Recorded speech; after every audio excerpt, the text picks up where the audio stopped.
श्री शिवाय नमस्तुभ्यम। हम सबको पता है कि 24 मार्च को होलिका दहन का बहुत ही प्यारा सा दिन है और अगर आप अपनी फैमिली में परिवार में बहुत सारी खुशियां चाहते हैं तो आपको कुछ सामान होलिका में डाल देने हैं जिससे आपकी फैमिली की परिवार की रक्षा होती रहे और कभी उन्हें लाइफ में पीछे मुड़ के देखने की ज़रूरत ना पड़े। आपके घर का कोई भी सदस्य सभी का नाम लेकर के इस उपाय को कर सकता है। ज़रूरी नहीं है कि कोई एक पर्टिकुलर सदस्य ही इस उपाय को करे, कोई भी घर का सदस्य उपाय कर सकता है। अब वो कौन सी चीज़ें हैं, 5 हैं, 7 हैं, 3 हैं, सब कुछ बताऊंगा, तो वीडियो को पूरा देखेंगे और ज़्यादा से ज़्यादा लोगों तक इस वीडियो को शेयर भी करिएगा, ठीक है ना। चलो समझते हैं। स्क्रीन पे आपके सामने सबसे पहले दिख रही होगी राई, ठीक है। राई 2 तरीके की होती है, बार बार आपको बता चुका हूँ। एक होती है पीली राई, एक होती है काली राई। आपको काली नहीं लेनी है, पीली सरसों ले लेना, ठीक है। 1 चुटकी के आसपास लेंगे। साथ ही साथ आपको खड़ा नमक लेना है, ठीक है। खड़ा नमक होलिका में बहुत बड़ा योगदान देता है आपके घर की नेगेटिव एनर्जी को दूर करने के लिए, तो खड़ा नमक लेंगे। खड़े नमक के बाद में आपको 2 गांठ लेनी होगी हल्दी की, इससे ज़्यादा नहीं लेना, सिर्फ और सिर्फ 2 गांठ लेंगे हल्दी की। उसके बाद में उपला लेंगे। कितने उपले लेंगे? आपके घर में वर्तमान समय में जितने भी सदस्य रहते हो, मान लेते हैं आपके घर में 5 लोग रहते हैं तो 10 उपले लेंगे। अब उपला यहाँ पर मैंने बहुत बड़ा बड़ा दिखाया है, ये दिखाने के लिए कि आपको समझ में आए। इतना बड़ा नहीं लेना, बहुत ही छोटी छोटी टिक्की आपको लेनी है, बहुत ही। और वो गोबर का, मतलब गाय के गोबर का होना चाहिए। जितने भी सदस्य हों उसका डबल। अगर 4 लोग घर में रहते हो तो 8 उपले लेंगे, 10 लोग रहते हो तो 20 उपले लेंगे। जितने लोग रहेंगे उसका डबल लेना, ठीक है ना। ले लिया। साथ ही साथ आपको यहाँ पे दिख रहा होगा बतासा। हमारे यहाँ तो इस चीज़ को बतासा बोलते हैं, आपके यहाँ क्या बोलते हैं नीचे कमेंट सेक्शन में बताइएगा, ठीक है। ये ले लेना। बस इन्हीं सभी चीज़ों को लेंगे और लेके चले जाएंगे जहाँ पे होलिका जल रही हो। जल चुकी हो तब नहीं जाना है, जल रही हो या जलने वाली हो तब जा सकते हो। और जाने के बाद में आपको पूरे परिवार का नाम और गोत्र बोल करके उन्हीं 5 चीज़ों को होलिका के अंदर आपको डाल देना है और यह कामना करते हुए डालना है कि हमारी फैमिली में, हमारे परिवार में हमेशा खुशियां बनी रहे, कभी भी कोई तकलीफ हमारे परिवार में ना आए। इस तरीके से प्रार्थना करेंगे और 5 से 7 परिक्रमा आपको होलिका की कर लेनी है। कितनी परिक्रमा करोगे?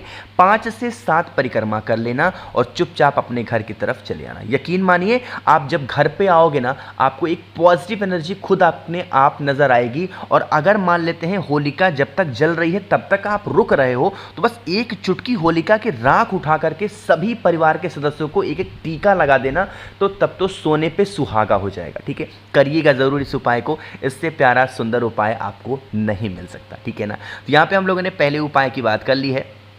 आगे बढ़ते हैं इस वीडियो के। अब हम लोग अपने दूसरे उपाय की तरफ, जो कि आपको करना होगा होलिका के राख से, ठीक है। काफ़ी ज़्यादा लोग परेशान होते हैं, भैया हम लोग साल भर परेशान रहते हैं, चाहे बीमारी को लेके हो, मनोकामना को लेके हो, इच्छा को लेकर के हो, लड़ाई झगड़े क्लेश, इस टाइप की भावना अगर आपके घर में बहुत ज़्यादा है तो आपको करना होगा, जाना होगा जहाँ पे फिर से होलिका जल चुकी हो। जल रही हो तब जाओ, कोई दिक्कत नहीं है, लेकिन जल चुकी हो वहाँ पे ज़रूर जाना, ठीक है। जाने के बाद में आपको वहाँ से लेके आनी होगी होलिका की राख। 1 मुट्ठी के आसपास में किसी पॉलिथीन में, किसी पेपर में उठा लेना, ठीक है। उठा करके जब उसे आप अपने घर पे लेके आओगे, किसी छोटी सी बॉटल में भर करके उस राख को रख देना। होलिका की राख बहुत ज़रूरी होती है हमारी फैमिली के लिए, हमारे परिवार के लिए, ठीक है। संभाल करके, भर करके होलिका की राख को रख देना। रखने के बाद में आपको क्या करना है, जब भी आपके घर का कोई भी सदस्य किसी भी काम के लिए घर से बाहर जाता है या फिर डॉक्टर को इलाज कराने के लिए जाता है, घर से बाहर निकलेगा, तो इसी होलिका की राख की एक एक बिंदी उसके मस्तक पे लगा देना। जिस काम के लिए हो जाएगा उसका काम 100% पूरा होगा।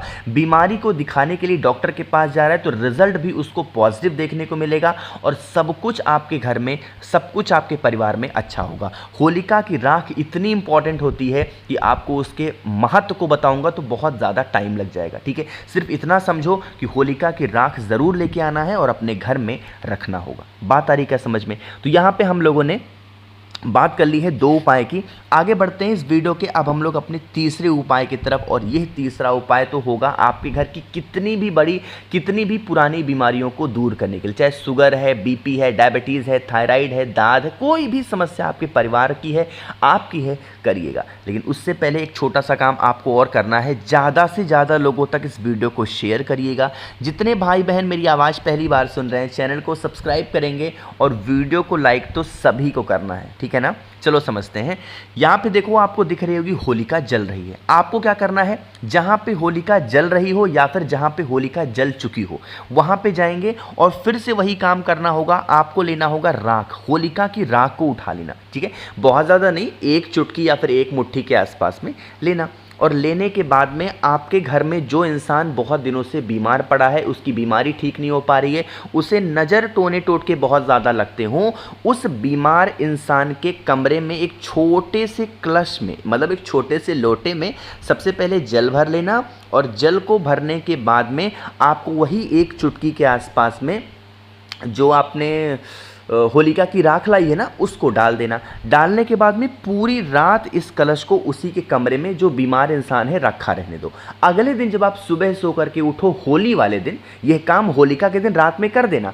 अगले दिन जब आप होली वाले दिन सो करके उठना, इस कलश को उठाना, जो इंसान बीमार है उसके सर से लेकर के पैर तक आपको कितनी बार घुमाओगे, 7 बार घुमाना। कितनी बार, 7 बार घुमा देना और लेके चले जाना किसी भी पीपल पेड़ के नीचे और उसको पूरा का पूरा डाल देना। इससे क्या होगा, जो आपकी घर की नेगेटिव एनर्जी होगी वो दूर हो जाएगी और जिस कारण से जो आपके घर का इंसान बीमार पड़ा हुआ है, उसकी बीमारी ठीक नहीं हो पा रही है, वो इंसान भी ठीक ज़रूर हो जाएगा, ठीक है। करके ज़रूर देखेंगे। बहुत ही छोटा सा, बहुत ही प्यारा सा ये उपाय था। यहीं पे एक आपको छोटी सी बात आपको और बता दूं, काफ़ी लोग उपाय करते हैं, सब कुछ कर लेते हैं, लेकिन जब वो उपाय करते हैं थोड़े थोड़े ठीक होने लगते हैं तो वहाँ पे वो दवा को छोड़ देते हैं। अरे ऐसी गलती मत किया करो। मेरे ऊपर बहुत ज़्यादा प्रेशर आता है, बहुत सारी फैमिली के लोग मुझे फ़ोन करते हैं कि भैया आपने कह दिया था दवा दवा और ये इंसान दवा खाना छोड़ दे रहा है, हम क्या करें, बहुत परेशान है। तो मेरे जितने भाई बहन वीडियो को देख रहे हैं, आप हमें प्रॉब्लम में ना डालें प्लीज़, मैं आपसे कह रहा हूँ। आप दवा मत छोड़ा करिए, आप उपाय तो करो, कोई दिक्कत नहीं है, आप उपाय नियमित रूप से करो, लेकिन दवा भी साथ में खाओ, क्योंकि दवा जो होता है डॉक्टर देते हैं और पृथ्वी पे कलयुग में डॉक्टर जो है भगवान के दूसरे रूप माने जाते हैं। तो जब तक दवा और दुआ दोनों साथ में काम नहीं करेगी ना, तब तक रिजल्ट 100% नहीं आएगा। उपाय करो और दवा भी खाओ। दवा तब छोड़ो जब डॉक्टर से सलाह ले लो, जब डॉक्टर कहते हैं भैया आप दवा मत खाओ, तब छोड़ो दवा को। अपने अकॉर्डिंग खुद डॉक्टर मत बनो, ना खुद फंसो ना मुझे फंसाओ, प्लीज़ आपसे कह रहा हूँ, ठीक है ना। चलो, तो यहाँ पे 3 उपाय की हमने बात की है। एक बहुत ही छोटे और बहुत ही आसान से और उपाय की बात करने जा रहे हैं। सुनने की कोशिश करिएगा, समझने की कोशिश करिएगा। देखो, यहाँ पे कुछ करना नहीं है, कुछ भी नहीं करना है, आपको एक कोशिश करनी है छोटी सी। वो कोशिश क्या है, जैसे मान लेते हैं आपके घर का ये इंसान कोई है, बीमार पड़ा है, बहुत दिनों से बीमार पड़ा है, कोई दवा असर नहीं कर रही है। कोई इंसान आपके घर का है, हाय दिन उसे नज़र टोने टोट के हाय लग रहे हैं, मतलब घर में निगेटिव एनर्जी बहुत ज़्यादा है किसी इंसान के ऊपर, खासकर बहुत ज़्यादा है।